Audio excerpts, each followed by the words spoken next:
মুদি দোকানে লেখা থাকে না, বাকি চাহিয়া লজ্জা দিবেন না,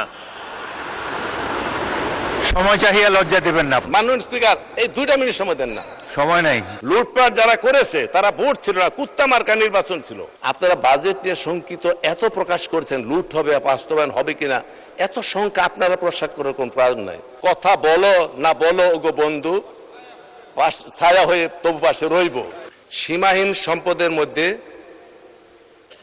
অসীম অভাব পূরণের বিপরীত দ্বান্দ্বিক সমীকরণের একটা জটিল সমাধান হচ্ছে বাজেট।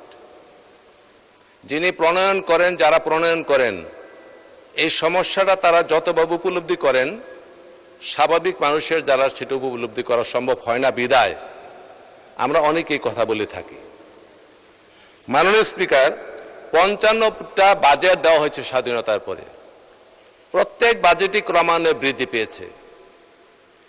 অর্থমন্ত্রী বলেছেন মানুষের অভাব পূরণের জন্য, দেশের অগ্রগতির ধারার বজায় রাখার জন্য এই বাজেটকে বৃহৎ করতে হয়েছে। কারণ আমরা জানি অর্থনীতিতে একটা থিওরি আছে, ভিশাস সার্কেল অফ পভার্টি, অর্থাৎ দারিদ্র্যের দুষ্ট চক্র। এই দারিদ্র্যের দুষ্ট চক্র যখন অর্থনীতিকে আবিষ্ট করে ফেলে, অর্থনীতি একটা খাদের মধ্যে পড়ে, তখন সেটাতে তোলার জন্য বাজেট বৃহৎ করতে হয়। এবং এইটা অর্থনীতির আরেকটা সূত্রের সাথে, থিওরির সাথে সম্পৃক্ত। সেই থিওরিটা হচ্ছে বিগ পুশ থিওরি। অর্থনীতিতে একটা থিওরি আছে যাকে বলা হয় বিগ পুশ থিওরি, বাংলায় হচ্ছে বৃহৎ ধাক্কা তত্ত্ব। এই বৃহৎ ধাক্কা যদি না দেওয়া হয় তাহলে অর্থনীতি একটা নির্দিষ্ট স্তর থেকে উপরে উঠে না। এই সংসদে আসার পরে আমি সহ দাঁড়ানোর পরে খাল, বিল, রাস্তাঘাট, হাসপাতাল, শিক্ষা প্রতিষ্ঠান, এমন কোনো কথা নাই নাই নাই নাই অভাব অনটন। এটা বাস্তব এবং দাবি জানাটাও বাস্তব। কাজে আমি যদি কিছু চাই সেটা সংকুলন করতে হলে অর্থের প্রয়োজন। অতএব বৃহৎ বাজেট নিয়ে যারা সমালোচনা করেন, আমার মনে হয় তারা সেই ব্যক্তির মতো যারা একই ডালে বসে নিজের ডাল কাটা শুরু করেন, আত্মঘাতী কাজ।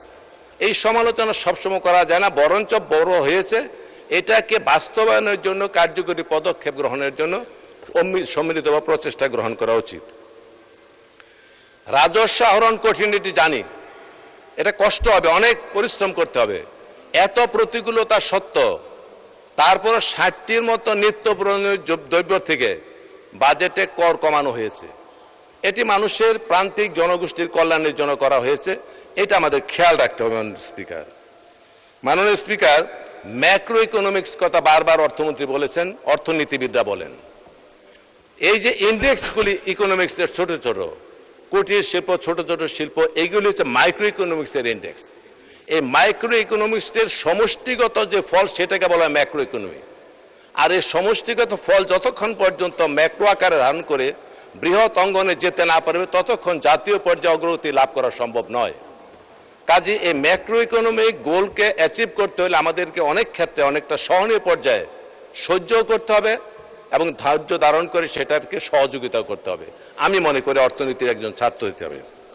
মাননীয় স্পিকার, 3টা স্তরে এই অর্থনৈতিক এই বাজেটকে কার্যকরী করার কথা বলেছেন, আমি যাব না কারণ সময় খুব কম।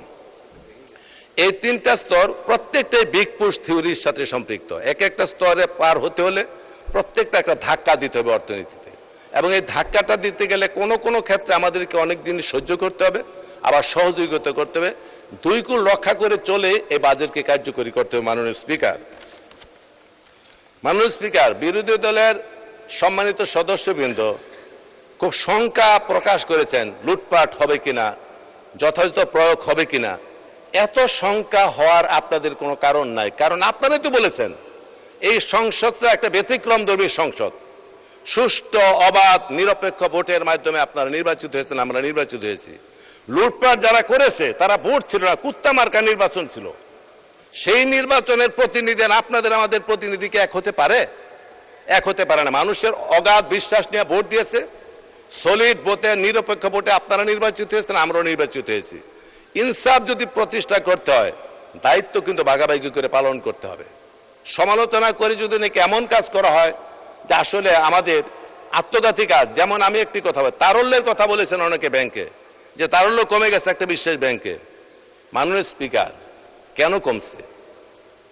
এই টাকা গড়ে তুলে নিয়ে যদি আইডিয়াল মানিতে রূপান্তর করে রাখেন, মানি সার্কুলেশনে যদি এটা ব্যবহার না করেন, তাহলে তো তারল্য কমবে।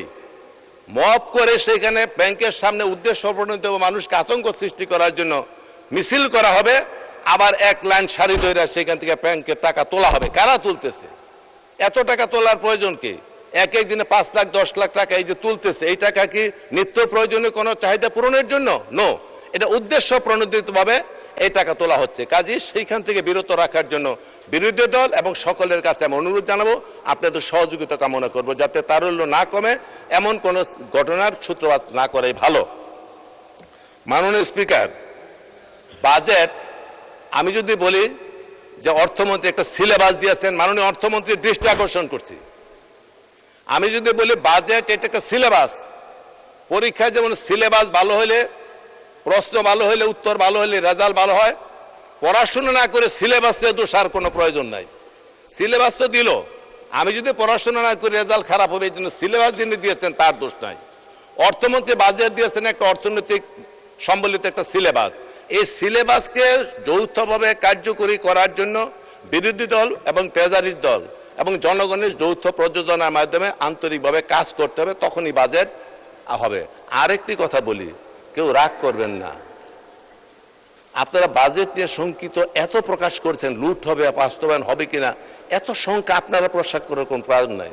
কারণ কঠিন জিনিস, জান্নাতের টিকিট যারা দেওয়ার জন্য একটা ভোট দিলে জান্নাতে যাওয়া যায়, এত সহজ পদ্ধতি দিতে পারেন, তো বাজেট বাস্তবায়নের জন্য কেন উদ্যোগ গ্রহণ করতে পারবেন না? জান্নাতে যাওয়ার জন্য একটা ভোট দিলে যদি জান্নাতে যাওয়া যায়, এত কঠিন জিনিস যদি সহজ করতে পারেন, তো বাজেটটাকে সহজ করে বাস্তবায়নের জন্য একটা বুদ্ধি দেন না, উপদেশ দেন না, অসুবিধা নাই তো। আপনারা ছায়া বাজেট দিয়েছেন, খুব ধন্যবাদ। ছায়া হয়ে কাছেও থাকেন, কথা বলো না বলো ওগো বন্ধু, ছায়া হয়ে তবু পাশে রইব। এখন কথা না বললেও যদি কেউ ছায়া হয়ে থাকতে চায়, আন্তরিক হয়, আমরা তো কথা বলি, তাহলে আমাদের পাশে থাকেন। মাননীয় স্পিকার, সময় তো দিবেন না, 2-3 মিনিট দিয়ে আমি শেষ করে দিই একটা গল্প বলে। বাজেট সম্বন্ধে কথা বলতে পারবো না, অনেকক্ষণ বলতে পারতাম, সুযোগ নাই। আকবরের নবরত্নের নাম শুনেছেন সকলেই, আবুল ফজল, ফৌজি, টোডরমল, বীরবল, তারপরে আপনার মানসিংহ, তানসেন, তারপরে আপনার আব্দুল করিম খানি খা, মোল্লা দোপেয়াজা। তো একবার আকবর বলতেছে দরবারে, এই বলেন তো দেখি আমার এই রাজ্যের মধ্যে রুগী বেশি না ডাক্তার বেশি? তো মোল্লা দোপেয়াজাকে বলতো বুদ্ধির রাজাহাজ নবরত্নে। তো বললো, হুজুর আপনার রাজ্যের মধ্যে ডাক্তারের সংখ্যা বেশি। তখন বলতেছে, এই প্রমাণ করতে না পারলে কিন্তু ক্ষমতা বুঝছো তোমার কি হবে। অন্য পারিষদ হইচই করে, না স্যার এটা সাংঘাতিক টিটকারি করতেছে, ইয়ার কি করতেছে, আবার রুগীর চেয়ে ডাক্তার বেশি কেমন হয়। হুজুর আমার সময় দেন, 3 দিন প্রমাণ করে দেয়। কয় দিলাম। 3 দিন পরে আর আয় না মোল্লা দোপেয়াজা। 7 দিন পরে ব্যান্ডেজ করে, হাতে ব্যান্ডেজ, মাথায় ব্যান্ডেজ, কোমরে ব্যান্ডেজ করে ঢুকছে। আরে তোমার কি হলো, তোমার কি হলো?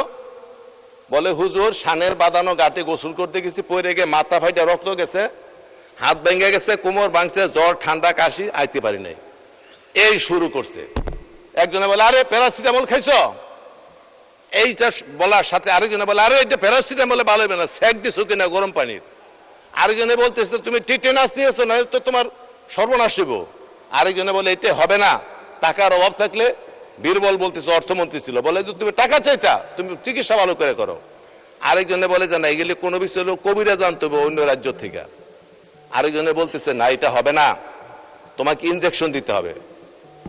তখন করলো কি, সব ব্যান্ডেজ সব খুলে ফেলছে। তো এর কি, তুমি তো অসুস্থ মানুষ, কি হলো? কয় স্যার আমার কিচ্ছু হয় নাই। কয় তাহলে কি করলা? বলে, স্যার আমি 7 দিন আগে বলছিলাম যে আপনার রাজ্যের মধ্যে রুগীর চেয়ে ডাক্তার বেশি। আমি 1 লাখ রুগী হিসাবে ঢুকছি, আপনার 910 জনে আমার 9টা প্রেসক্রিপশন দিচ্ছে আপনার সামনে। তা চিন্তা করে দেখেন, রুগী বেশি না ডাক্তার বেশি? তো এইখানে কিন্তু এই রুগীর চেয়ে ডাক্তার বেশি হয়ে গেছে।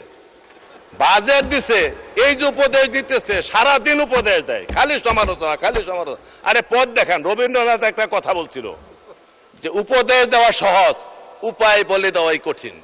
এই উপদেশ দেন, ভালো উপদেশ দেন, সুষ্ঠু উপদেশ দেন, বাজেট বাস্তবায়নের জন্য কোনো অসুবিধা হবে না ইনশাল্লাহ, এটা আমি মনে করি। কাজে বাজেট নিয়ে অঙ্ক নিয়ে কথা বলতে গেলে 2-3 ঘন্টা লাগবে, আমার চেয়ে বিজ্ঞ লোক এনে সবাই, সেদিকে যাচ্ছি না।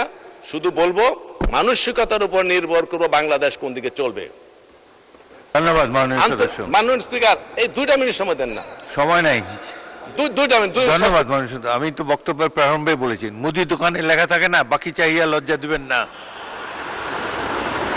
সময় চাহিয়া লজ্জা দিবেন না। পরবর্তী বক্তা। নিউজ টেক্স দৈনিক অন্যধারা।